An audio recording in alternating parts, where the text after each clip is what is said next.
When Namibians see this emblem, they are immediately evoked by the horrors of the story that follows.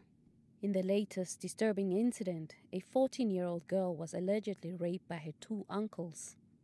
Another alleged rape incident is of a 9-year-old girl. An 8-year-old boy was reportedly burned by his uncle for stealing food. Recently, a Grootfontein couple were charged with child abuse and neglect of a 17-month-old, resulting in the girl to lose a foot.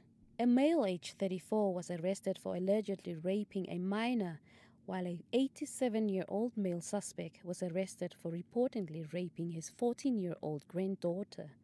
These are a few of the reported instances for October to this month, including the most recent cases of child abuse. Recent police report statistics reveal that in January 2024, there were 5 cases reported, 3 in February and 1 in March. The protection of children is paramount under Namibian law, recognizing their vulnerability and the need for safeguarding.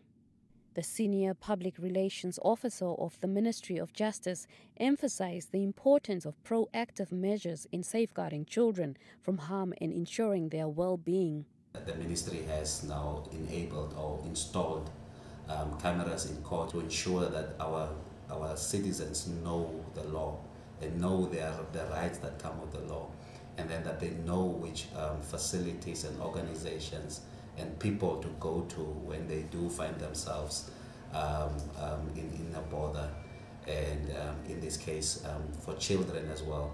As a neighbor, we want to ensure that you know what your right is when you see a child being abused, when you see a child being mistreated.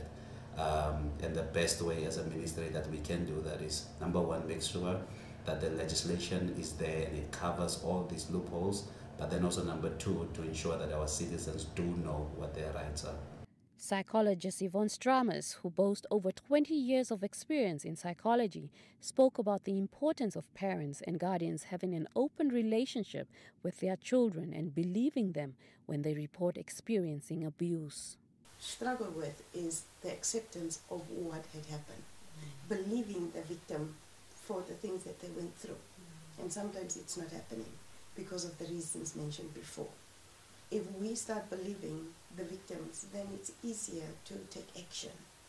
And we can only do that once you know what is the steps that you can take through being educated, just to educate the young people and the men, the women.